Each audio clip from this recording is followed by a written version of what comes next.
mixed bag that we found here, as you can imagine. Now, we've come across quite a few, what can only be described as clumps of coins. As you can see, these have all been sort of fused together. You've got various kind of crustaceans in there. You know, there's sort of water erosion around them. It's sort of crystallized, and these have all been sort of clumped together. This one's a fascinating one, where the coins have sort of fused together, but also, again, you've got bits of that rope. It was like a rope bag that would have lined the inside of the boxes, and you can see the ropes themselves. It's, you know, still a fair bit of material on it that has obviously fused onto the clumps of coins as well. Then you come to these sort of pieces where you've got sort of crustaceans, almost like barnacles in a way, but you've got these sort of blue crustaceans where they've been subject to the water under the sea, and these are of course fused together there. On this one you can see we've got more rope, which is sort of residue along the edge of the coins. This is 2 coins fused together. This is about 10 coins fused together with like a kind of a rope moustache on this one, I suppose. But yeah, just quite a lot of sort of clumpage. This is a fascinating one. We've got some that are fused, as well as the sort of blue crustacean you got around it. Again, I wouldn't rub that on your skin, certainly not. But fascinated. And then we've got some cut pieces.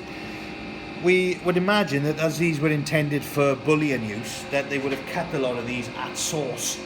So they would have been cut at the Bombay Mint prior to being loaded into the boxes, which is fascinating. But then on the entire sort of opposite end of the spectrum, you've got these really nice pieces here. Now, this is pretty much as we pulled it out. It's remarkable to think that when you put that next to something like that, how that has managed to survive like that. Now, this is a Queen Victoria Indian rupee from 1890. To be honest, that would be a rather collectible, saleable, pretty reasonably conditioned coin in its own right, without the fact that it's actually a piece of sunken treasure as well. So that in and of itself is quite impressive, I think. And of course you've got another example of a Queen Victoria one here as well, George V actually, sorry, which has got that sort of rare crown portrait where George V is wearing a crown. It's only appeared on these coins, and a few others. They would have appeared on the Canadian coins as well. But look at the reverse on that. I mean, that's dated in 1919. That looks absolutely immaculate. You'd never think that spent the last 70 years as part of a treasure trove, if you will. So a really, like I say, a real mixed bag of what we've managed to find. We've sort of sifted our way through 35,000 of them altogether, and what we've come up with is quite striking. As you can see, we've got reams and reams of coins behind us here. We've got barrels, we've got stillages, drums, and